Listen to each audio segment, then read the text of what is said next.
do you have a topic for from the soapbox for us today? Oh, I'm on the spot. Well, I could talk about a couple different things, but I think that one of the biggest topics right now is what's going on social media. Mark Zuckerberg came out a few months back and he said, through the election, through the previous administration, that he was pigeonholed and cornered into giving up a lot of access to the government and doing a lot of things that would be considered questionable, like censoring election information, censoring COVID information, censoring 2A. And I am hoping that's changing. I don't know. I still haven't changed my content back into all 100% firearm stuff. So I put dancing, I put videos of me country swing dancing, and I put a really political video on tariffs up recently, and that's actually blowing up on my social media right now because so many people are fighting on it. I tend to not be that content creator that purposely is causing antagonistic things to happen or being antagonistic. That's just not me. And of course, because that's not me, I'm not gonna probably do as well on my social media as a result.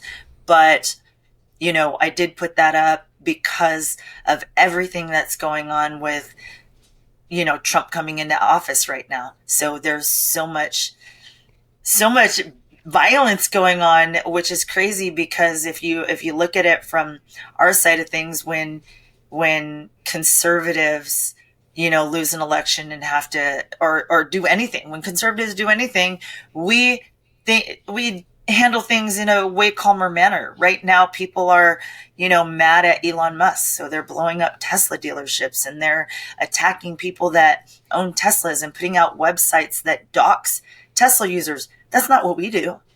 And I mean, everybody wants to say that the Democrats are this accepting, party, and they're not.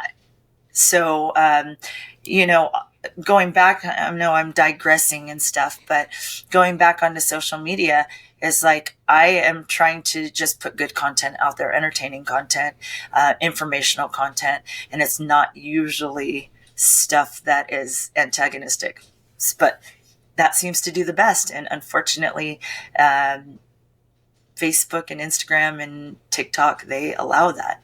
And TikTok is so anti-gun. It's so frustrating to me because I would put up videos of competition shooting or shooting on a safe range and trying to educate, and yeah, they wouldn't allow it. It got taken down. So I have an account over there that grew up to 30,000 followers in almost no time. And then I haven't touched it in, I don't know, 4 years. I mean, every once in a while. Like, I do have other TikTok accounts too, but yeah, social media is I think, hot topic, and it's very frustrating that 2A and politics get censored so much. So I'm also on another platform called Clapper that is very conservative friendly. So you might check it out. I have about 35,000 followers on that account. That's awesome. Yeah, it's very interesting to me, um, kind of the post-election state that we're in, where um, you've got all of these different social media platforms, um, and basically everybody that I talk to kind of feels the same way, where for so long it's like we had to play their game and censor, kind of self-censor, or use things to make sure that it didn't explicitly say gun or whatever in it. um and the problem with that is politics is downstream of culture. Sorry. No, you're good. I want him on camera. Like, Oh. introduce That is Oh, the yeah. that's the Instagram famous dog. yeah, yeah. Tracy likes to And Tracy, these are some of my favorite videos of yours where you're rollerblading with the dog. And it's some of my favorite because you look so happy and the dog looks so happy. It just makes me happy. And Oh my gosh. he's adorable. Look at that. That's the best podcast get. Like, look. He needs to be the mascot. So she's not allowed on couches usually. So you're on the couch. She's not doing it. Oh, nope, I'm not getting in trouble. Here, That is a one well-trained dog. That's awesome. here she goes. Come here. Oh my gosh. Come here. She doesn't even know what to do. Hey, face this way. Look at that. Oh my gosh. Say hi to everybody. Say hi. Mwah. Oh, hi. Mwah. Oh, that's awesome. How old? She's 6. She's been to SHOT Show 4 times. That's Yep, awesome. that's one of my favorite things. When Tracy's walking around with her at SHOT Show, I get to pet the dog and say hi to Tracy. And then, like I said, the vibes when Tracy's rollerblading with the dog. Oh, Yeah. some of my favorite content you do. We roller skated yesterday actually, and we don't usually roller skate anymore because I'm on 75 hard for the second time in a row, and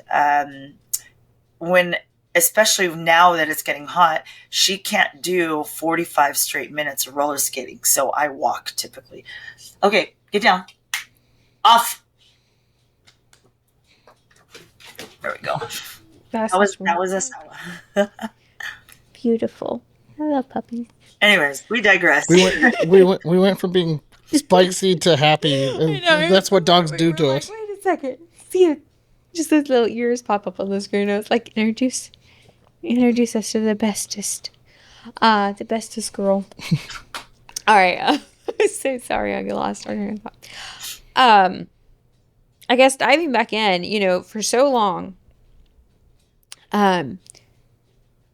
we kind of as people in the gun space, the emoji changes for a firearm, we have to say, pew or don't spell out the word gun. And like people were, sharing their tricks on how to be able to post content, and not offend the algorithm. And the problem with that is so oftentimes, the statement rings true, and that's why it's been said over and over again, that culture is downstream of politics. And, I think that's why the silent majority that people kept talking about have finally kind of raised their voice, and it showed in the election, and it showed in other ways in our society. And then now the social media companies are coming out and they're like, well, we're going to be a little bit nicer, and we're going to let you post this content. And it's because we were letting the anti-gunners, we were letting the people who weren't following the Constitution, who don't believe that we have a Second Amendment right, who believe that our rights are government granted instead of constitutionally protected. We let them in the driver's seat, and we didn't say anything. And we weren't trying to change the culture in many ways. And so it's really interesting now that there's like this cultural shift towards, it really started during COVID, where people were worried about protecting themselves, where content about the firearms and looking for educational content started increasing in a way that we hadn't seen before. And it's made people take notice. I would agree with you 100%. And I also agree that single thing potentially moved a lot of people that were probably fringe, moderates, and moved them more towards the middle or towards the right. Like, I really think that it made people do a little more research and take a little bit more notice. And it really changed a lot of people. I was really, really hoping that Nevada was red, but Vegas was blue. And Vegas still is blue, unfortunately. I was really hoping that it would switch Nevada red. And I'm pretty moderate for the most part. I'm, very much in the middle. But as many of us have heard and people have said, anyone that was moderate before this last 6-8 years or whatever is now seems very conservative or very right leaning. And so where I would have said I was in the middle, I'm definitely more over on the right at this point. And, you know, I spent this particular election as much as possible getting people like, hey, you got to vote, you got to get out there and vote. So I do feel that that movement, that change within myself had a lot to do with everything that happened in COVID.